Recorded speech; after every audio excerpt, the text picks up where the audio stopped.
पता है जो आप कोड लिखते हो तो उसका आउटपुट आपको कैसे मिलता है, आपका सिस्टम बैक टू बैक कैसे वर्क करता है, अगर आप उसको इनपुट देते हो तो आपको आउटपुट कैसे मिलता है।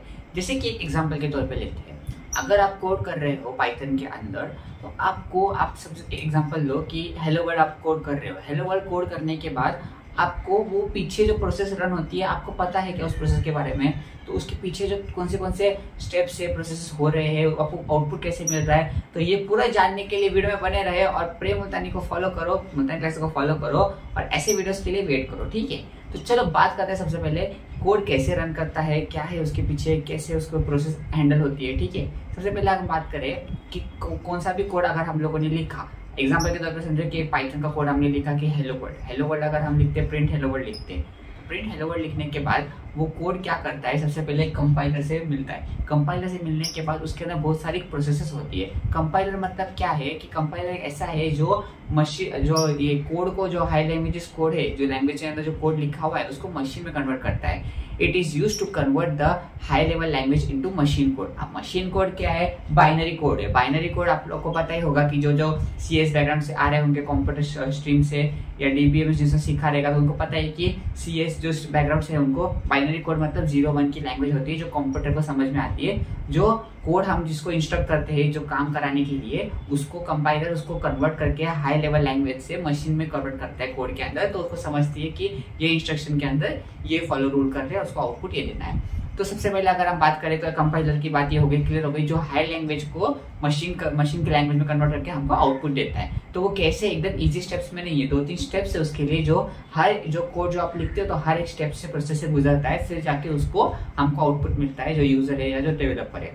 तो सबसे पहले बात करते हैं कंपाइलर से कोड लिखने के बाद, तो ये प्रोसेस यहाँ पे चालू होती है राइटिंग द कोड। सबसे पहले आपने राइट कोड लिखा, ठीक है, उसको अच्छे से सेकेंड स्टेप में एनालाइज करेंगे, ठीक है। कंप्लीशन मतलब क्या कि सबसे पहले उसके अंदर पूरे कोड को चेक होगा, डिटेक्ट होगा कि उसके अंदर कुछ लॉजिक बिल्डिंग क्या है, उसके अंदर कुछ सिंटेक्स एरर्स तो नहीं है, क्या वो कोड बराबर परफॉर्मेंस करेगा, क्या उसके अंदर कुछ डिबग्स नहीं है। तो ये सारी चीजें जो करेगा वो कौन करेगा, कंप्लीशन करेगा। कंप्लीशन एक प्रोसेस है। अभी जैसे मैंने आपको बताया कि कोड कैसे डिबग कुछ होगा, क्या लॉजिक क्या होगा उसके पीछे, तो सारा परफॉर्मेंस देखेगा, तो वो इस प्रोसेस के अंदर आएगा। अब देखो एक एक स्टेप्स कैसे होते हैं। तो लेक्सियल एनालिसिस क्या करेगा कि उसको कोड को एकदम छोटे छोटे पार्ट में कन्वर्ट करेगा और देखिएगा, इंस्पेक्ट करेगा उसको। जैसे कि अगर समझो एक कोड को हम लोगों ने लिखा पाइथन के इसके अंदर, ठीक है, तो वो पाइथन का जो लेक्सियल एनालिसिस जो है करेगा सेकंड स्टेप के अंदर कंप्लीशन के अंदर, तो वो एक एक पार्ट एनालाइज करेगा, प्रिंट बराबर है तो जो कॉमास दिए हैं, सेमीकोलन दिए हैं, फिर उसके अंदर जो ब्रैकेट्स दिए हैं वो एकदम बराबर है क्या। जावा के अंदर भी ये सीन्स बहुत होते हैं कि आप सेमीकोलन देते हो, अलग अलग चीजें उधर मैटर करती है। तो ये सारी चीजें जो काम देखता है लेक्सियल एनालाइज करता है, जो कोड को हर एक स्टेप में ब्रेक करके उसको एनालाइज करता है। सेकेंड नंबर पे जो प्रोसेस आती है सिंटेक्स एरर, क्या उस कोड के अंदर कुछ एरर तो नहीं है, क्या उसके अंदर कुछ डिबग नहीं है, क्या वो कोड कुछ गलत तो नहीं दिखा गया हमसे, तो वो सारा चेक करने के लिए सबसे पहले यूज किया जाता है सिंटेक्स एरर, ठीक है। तीसरी बात आती है यहाँ पे सिमेंटिक एरर, सिमेंटिक एनालिसिस, तो जो लॉजिक चेक करेगा उस कोड के पीछे की उसके पीछे लॉजिक क्या है, तो उस जो कोड लिखा है वो उसको समझा है क्या सिस्टम को, वो बाइनरी कोड बराबर कन्वर्ट हुआ है क्या, उसके पीछे का लॉजिक देखेंगे यहाँ पे। फोर्थ पे आता है हमारा ऑप्टिमाइजेशन, वो परफॉर्मेंस कैसे करेगा code in other ways also, ठीक है। फिर लास्ट आता है हमारा कोड जनरेशन। कोड जनरेशन क्या करेगा कि जो भी आप लोगों ने ये अभी समझो जो 4 स्टेप्स है, 4 स्टेप्स से वो प्रोसेस गुजर चुका है, वो कोड गुजरने के बाद सब हो गया, ब्रेक हो गया, एनालाइज हुआ, सब चेक हो गया, कोड हो गया, डिबग हुआ, सब लॉजिक बिल्डिंग चेक होगा, लास्ट में वो हमको दिखाएगा हमारा आउटपुट, जो कि आउटपुट नहीं मतलब जो कन्वर्ट करेगा।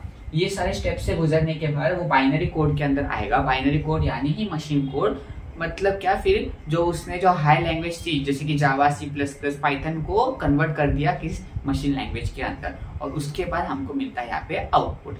तो आउटपुट मिलने के बाद भी एक और 2 स्टेप्स बाकी रहते हैं, जैसे कि तीसरा स्टेप है यहाँ पे एग्जीक्यूटिंग मतलब क्या कि अगर वो बाइनरी कोड में जनरेट हो चुका है कोड, तो वो स्क्रीन पे इंटरफेस पे कैसे दिखाएगा, उसका काम होता है एग्जीक्यूटिंग का। अगर आपको ये 3 प्रोसेस समझ आ चुकी है, सबसे पहले पहला हमने कोड लिखा, ठीक है, सेकेंड स्टेप हमने कंप्लीशन लिखा, ठीक है। कंप्लीशन में उन्होंने क्या किया, सबसे पहले उन्होंने लॉजिक बिल्डिंग देखा, कुछ परफॉर्मेंसेस देखे, कोड को ब्रेक कर दिया, हर एक एंगल से उसको देखा कि बराबर है कि नहीं, उसका परफॉर्मेंस चेक किया, फिर उस कोड को इन 5 प्रोसेस के अंदर उसको बाइनरी में कन्वर्ट कर दिया।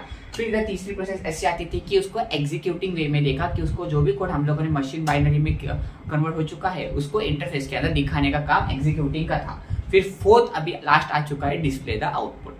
जो भी कोड हम लोगों को हमको चाहिए था आउटपुट में, जो हमने इनपुट दिया वो हमें आउटपुट के तौर पे मिल रहा होगा। ये सारी प्रोसेस यहाँ पे कवर होने के बाद अगर आपके कोड के अंदर कुछ भी लॉजिक अलग गलत हुआ, या आपके कॉमर्स गलत हुए, या आपका जो क्या बोलते हैं लिखने का जो कोड है वो बराबर नहीं हुआ, कुछ इधर मिस्टेक्स हो रही है, तो आपको डिजायर्ड कोड आपको नहीं मिलेगा, आउटपुट जो आपको चाहिए। तो जैसे कि अगर हम लोगों ने प्रिंट हेलो वर्ल्ड लिखा है तो उसका अगर आपको चाहिए कि डिस्प्ले हो हेलो वर्ल्ड, तो ये सारी प्रोसेस से उसको जाना पड़ता है कोड को, तब जाके हमको मिलता है हमारा डिजायर्ड आउटपुट। तो ये सारी चीजें बहुत इंपॉर्टेंट है। ये सारी चीजें आप लोग को कॉलेज में भी दिखाई दी होगी, आपको कंप्यूटर बैकग्राउंड से जो भी आए हो, सीएस बैकग्राउंड से या सीओ बैकग्राउंड से, तो आप लोग को ये भी चीजें समझ में आती होगी। पर एक लॉजिक है कि भाई अगर आप कोड करते हो तो आपको ये चीजें मालूम होनी चाहिए कि इंटरव्यू में ये चीजें भी पूछी जा सकती है कि भाई आप अगर कोड लिखते हो तो उसके कौन से प्रोसेस एनालाइज करते हैं, कौन सी प्रोसेस इन्वॉल्व होती है। तो अगर समझो आपका एग्जाम में पूछा कि लेक्सिकल एनालिसिस क्या रहता है, ये सारी चीजें क्या रहती है, तो आपको पता है कि ब्रेक करता है कोड को, हर एक एंगल से देखता है, फिर आपस परफॉर्मेंस देखना पड़ता है अलग अलग चीजों का। तो ये था आज का वीडियो हमारा कि भाई कैसे एक कोड को अगर हम लोगों ने रन किया तो हमको आउटपुट कैसे मिलता है। अगर वीडियो पसंद आया तो वीडियो को लाइक और चैनल को सब्सक्राइब करो। मैं मिलता हूं तुम लोग को नेक्स्ट वीडियो में।